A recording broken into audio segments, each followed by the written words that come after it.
Peperusha bendera, peperusha bendera. Na mtoti wanamkaribisha Mheshimiwa Rais.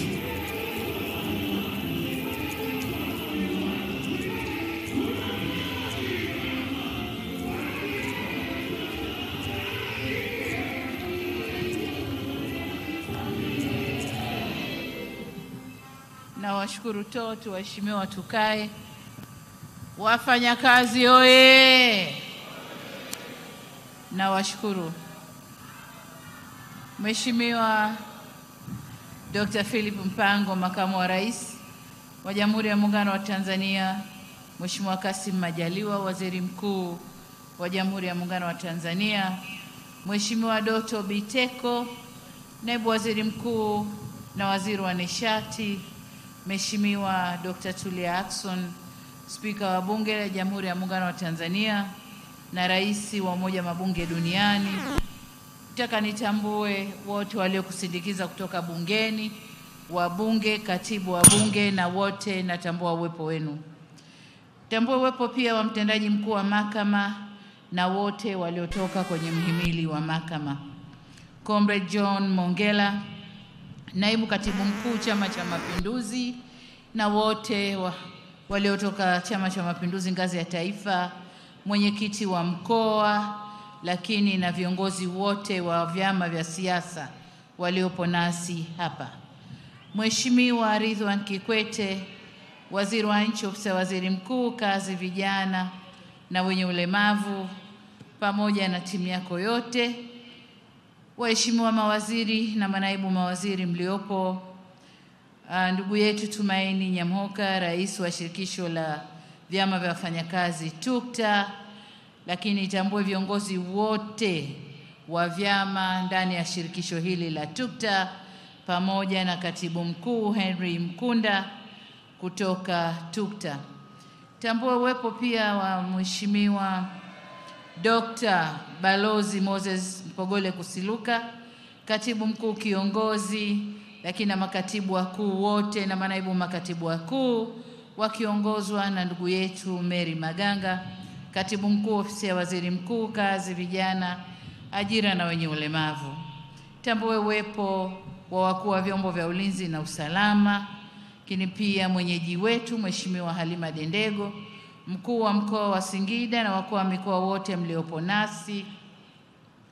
Kinitambue pia uwepo wa ndugu Oscar Mgaya, mwenyekiti wa Chama cha Waajiri Tanzania, na wote waliotoka chama hicho, akiwemo ndugu yetu Susan Ndomba ambaye ni mkurugenzi mtendaji wa chama hicho. Ndugu Caroline Mugala, mkurugenzi wa Shirika la Kazi Duniani, Ofisi za Afrika Mashariki, tunakushukuru sana kwa kuwepo nasi hapa leo.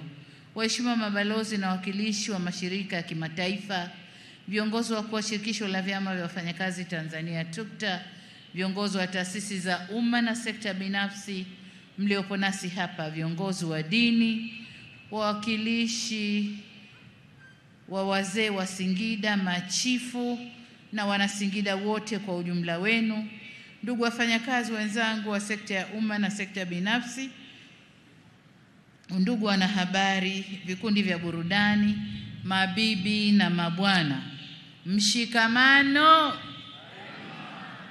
Wafanyakazi sijawasikia, mmejificha na miamvuli. Mshikamano. Nimeona kidogo miamvuli imetikisika. Asanteni sana. Jamhuri ya Muungano wa Tanzania. Ndugu wafanyakazi, niungane na walionitangulia kumshukuru Mungu kwa kutufikisha mkoani Singida salama, na kwa wasafiri wenzangu kutoka nje ya mkoa, poleni kwa safari. Tunawashukuru TUCTA kwa kuendelea kutualika serikali kushiriki nao kwenye maadhimisho haya ya siku ya kitaifa ya wafanyakazi duniani. Hakika mialiko hii inakuza ushirikiano baina ya waajiri, waajiriwa na serikali. Na leo kama mnavyoona, serikali yote tuko hapa kuwaunga mkono wafanyakazi. Nina wingi wa shukrani kwa taasisi zote zilizoshiriki katika kuandaa, kufadhili na kuhakikisha shughuli hii inafanikiwa kwa kiasi kikubwa hivi tunavyoiona. Shukrani za dhati ziende kwa waratibu wa maadhimisho ya mwaka huu, Chama cha Wafanyakazi wa Serikali za Mitaa TALGWU, na wote walioshirikiana nao katika nafasi zao mbalimbali. Nawashukuru wafanyakazi wote wa sekta ya umma na sekta binafsi kwa kujitoa na kushiriki kwa wingi hivi katika sherehe hizi. Hakika leo ni siku yenu. Kwa Waziri Mkuu wa Jamhuri ya Muungano wa Tanzania, shukrani nyingi kwako kwa miongozo yako na kuisimamia wizara. Natambua bila usimamizi mzuri wa wizara chini ya Mheshimiwa Waziri Ridhiwani Kikwete, hakika bashasha na vifijo tunavyoviona hapa leo visingekuwepo. Waswahili wanasema usione vimelea vimeundwa, na nawashukuru kwa kuliunda hili. Asante sana Mheshimiwa Waziri Ridhiwani Kikwete, mtendaji mkuu wa wizara na watumishi, kwa kazi kubwa na maelezo mazuri ya namna mnavyoshirikiana na vyama vya wafanyakazi katika kutatua changamoto zao na kutekeleza maboresho ya hoja wanazoziibua. Hongereni sana.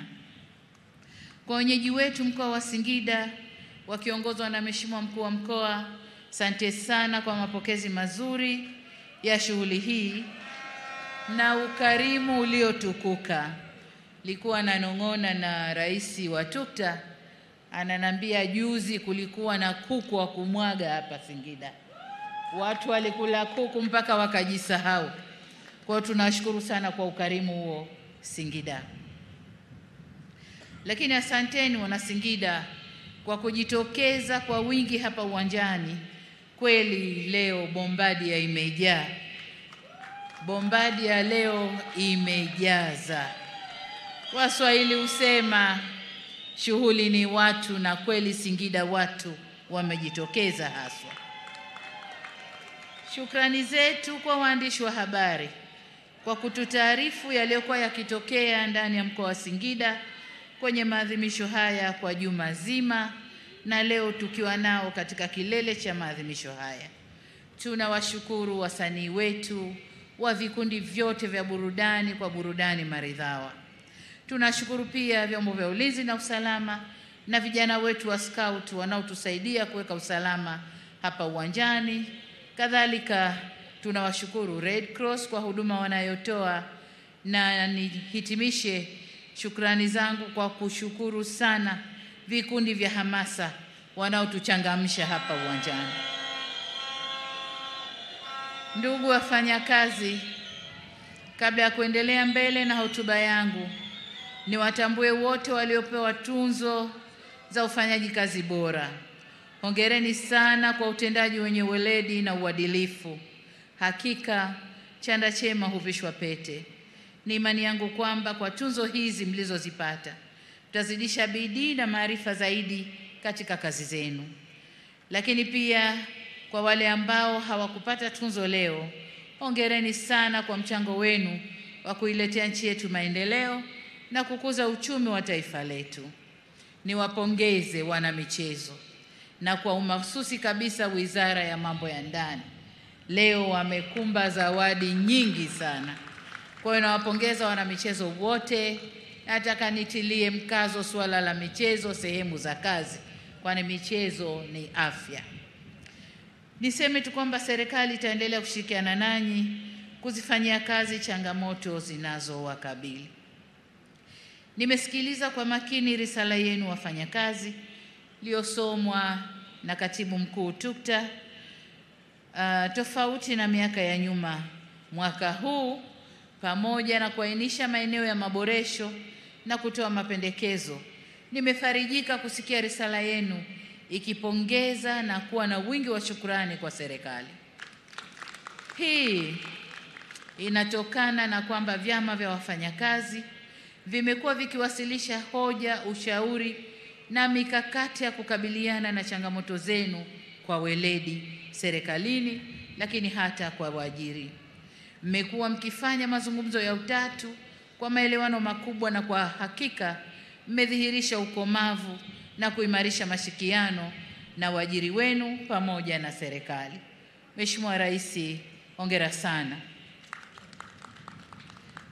Hatimaye ni yale ambayo yametajwa hapa kwenye risala ya Katibu Mkuu TUCTA, lakini waziri ameagusia, Caroline wa ILO ameagusia. Yote yale mafanikio Mrisho Mpoto ameyasema vyema. Yote yale ni kwa sababu tulikuwa na ushirikiano mkubwa na mshikamano mkubwa. Nimesikiliza risala kama nilivyosema, pamoja na ile ya ILO ikitaja mambo na changamoto ambazo serikali imefanyia kazi na kutatua shida zilizokuwa zinawakabili. Mmeyasema vile vile yale ambayo bado hayajakamilishwa ama bado hayajaangaliwa kwa umuhimu wake. Niwahakikishie kuwa hatutayapuuza na hatutapunguza utashi wa kisiasa kwenye kuyashughulikia. Ndugu wafanyakazi, risala yenu imegusia suala la uhuru wa kuunda vyama au na kusajili vyama vya wafanyakazi. Kama mnavyofahamu, serikali imeridhia mkataba wa Shirika la Kazi Duniani namba 87 wa mwaka 1948 na tunawajibika kuheshimu matakwa ya mkataba huo ya uhuru wa wafanyakazi kujumuika. Kwa kulitambua hili, serikali kupitia Sheria ya Ajira na Uhusiano Kazini sura 336 haijaweka masharti yanayozuia usajili wa chama katika maeneo na sekta ambazo tayari kuna vyama vimesajiliwa. Lakini hapa nataka nitoe rai kwa vyama vya wafanyakazi kuendelea kutoa huduma na kusimamia kikamilifu maslahi ya wanachama wenu ili kuwaepusha na ushawishi wa namna yoyote ile unaoweza kuwasababishia kujitoa kwenye vyama vyao na kuunda vyama vingine, kwani umoja ni nguvu na utengano ni udhaifu. Lakini mkataba ule na sheria ya serikali tunasema uundwaji wa vyama vya wafanyakazi hautaingiliwa na chombo chochote, iwe sekta binafsi au serikali, watajiunda kwa hiari. Kwa nizungumze na wale ambao wanashawishi sehemu za kazi uundwaji wa vyama vingine vya wafanyakazi pale kwenye vyama vya wafanyakazi, hebu liangaliwe vizuri. Rais, naomba ulisimamie hilo pamoja na kamati yako, lisimamieni hilo. Ndugu zangu, kuhusu makato ya kodi kwenye posho mbalimbali, kama ilivyoelezwa, serikali itakaa na taasisi husika na kufanya uchambuzi na tathmini ya kodi hizo. Ndugu wafanyakazi, mapungufu mlioyabainisha kwenye utekelezaji wa mikataba ya ajira hasa kwenye sekta binafsi, niseme kuwa serikali imepokea ushauri wa TUCTA kuhusu kusimamia kwa karibu ajira za muda mfupi ili kuhakikisha zinazingatia viwango vya ajira zenye staha.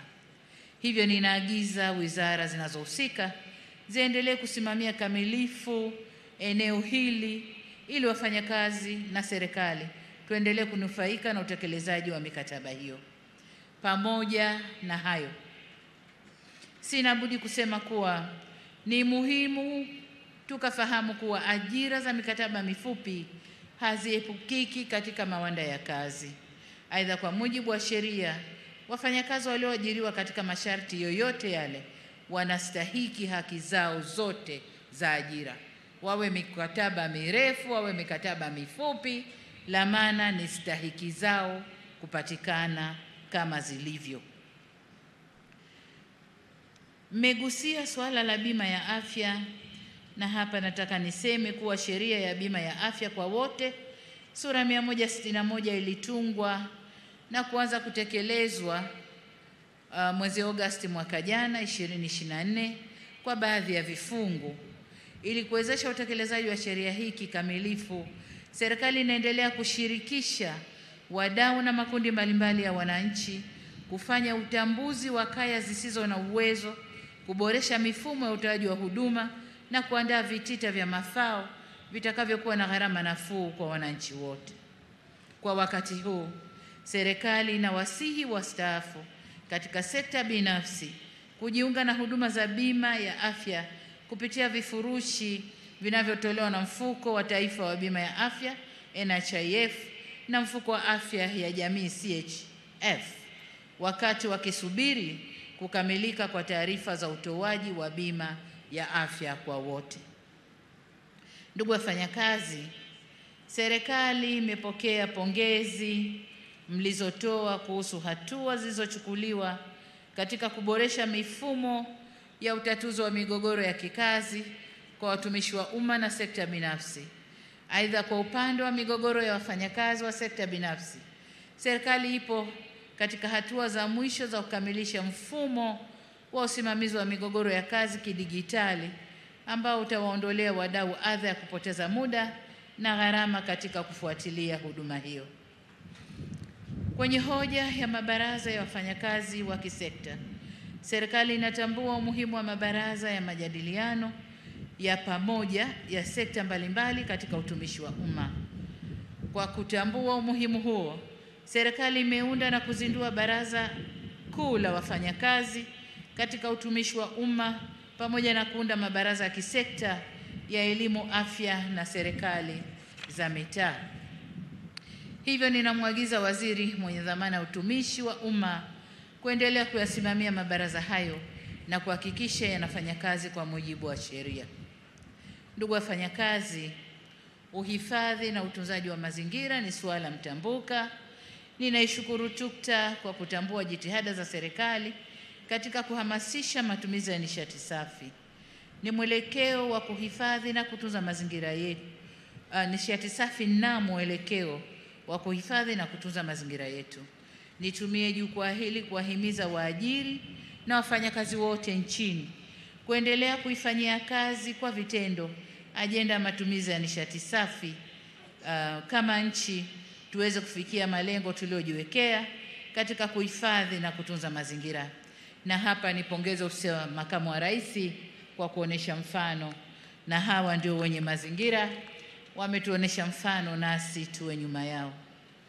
Ndugu Rais wa TUCTA, niwapongeze tena TUCTA kwa namna mnavyofuatilia hoja za wafanyakazi. Hoja mlizoziibua tunazichukua na tutazifanyia kazi kikamilifu.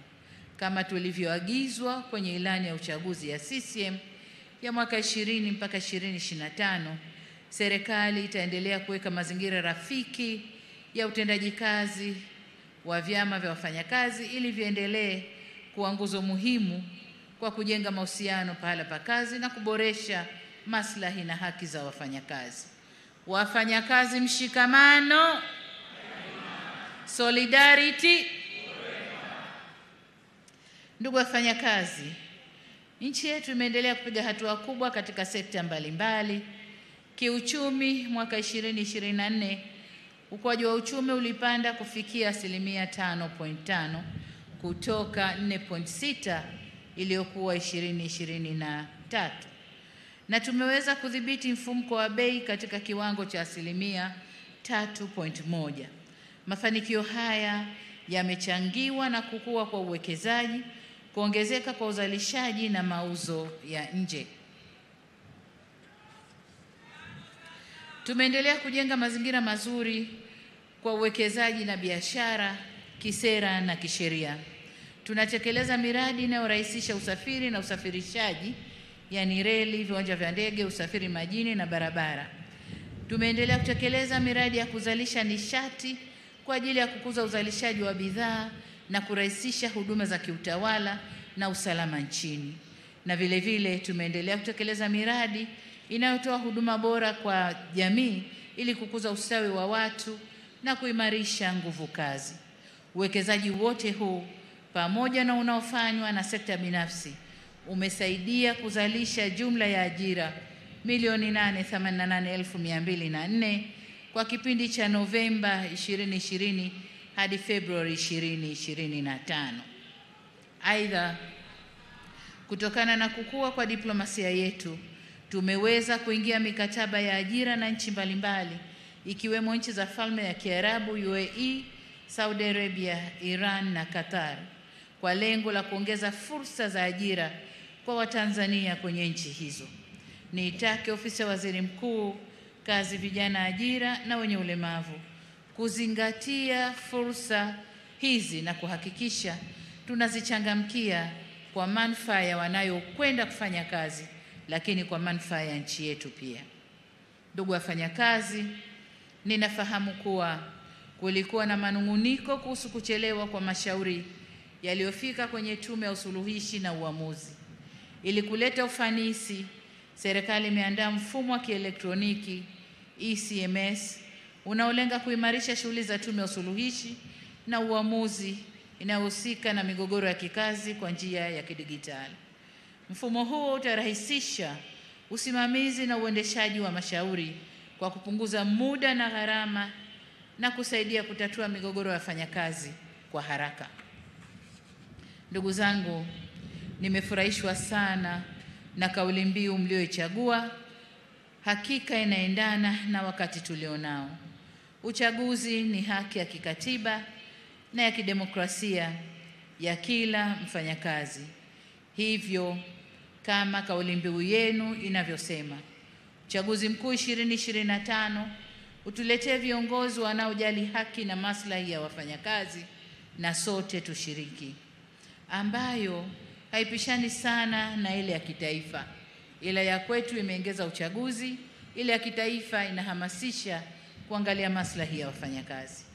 Kwa mnasaba huu, niwaombe mjitokeze kwa wingi ili kuchagua viongozi walio bora, waweze kulinda na kutetea maslahi yenu. Tayari awamu ya pili ya zoezi la kuboresha daftari la wapiga kura imeshaanza.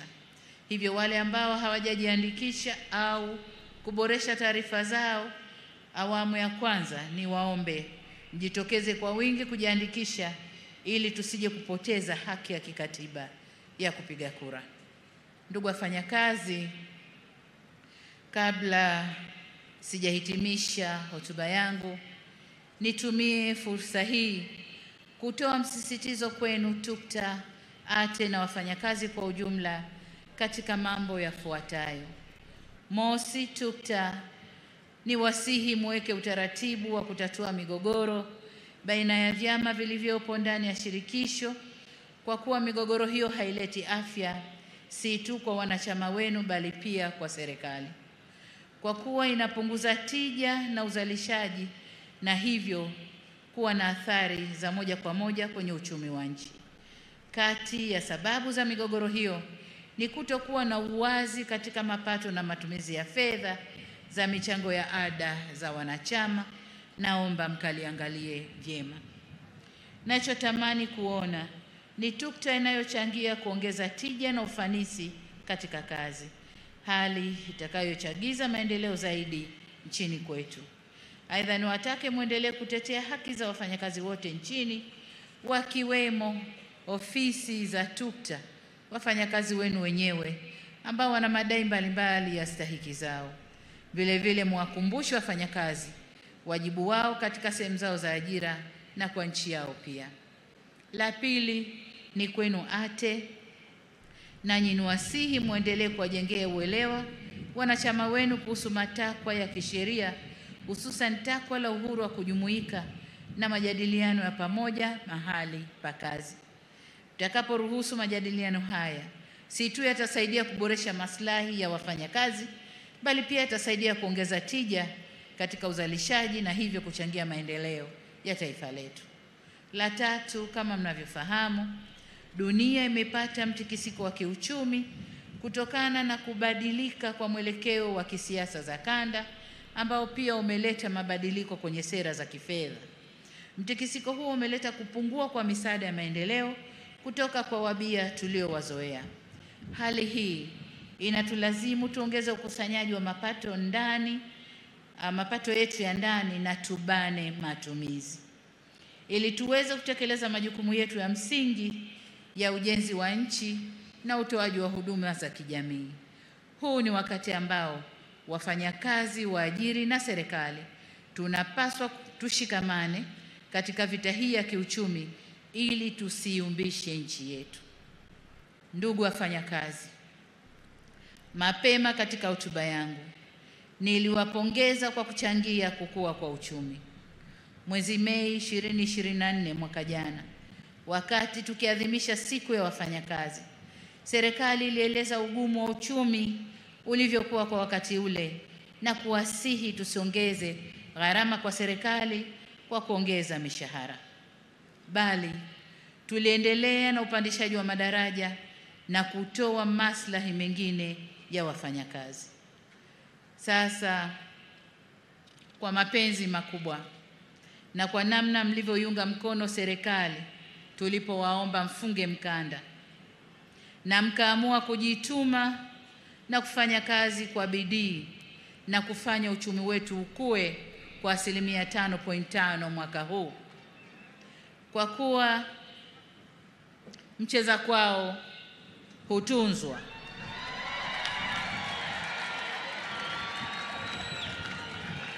Wafanyakazi oye! Miamvuli oye! Naona miamvuli imepanda sasa. Wakati wote miamvuli ilikuwa chini. Sasa hivi miamvuli imepanda.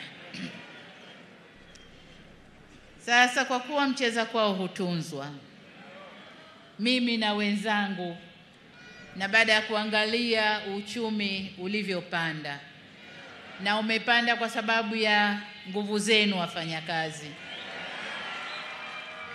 ninayo furaha ya kuwatangazia kwamba katika kuzidi kuleta usawa kwa wafanyakazi, mwaka huu serikali itaongeza kima cha chini cha mshahara kwa watumishi wa umma kwa 35.1%.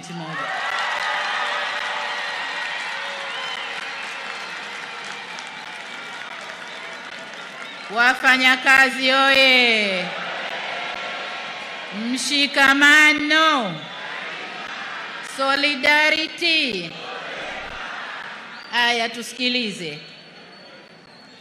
Nyongeza hii itakayoanza kutumika mwezi Julai mwaka huu itaongeza kima cha chini cha mshahara kutoka shilingi 370,000 hadi shilingi 500,000.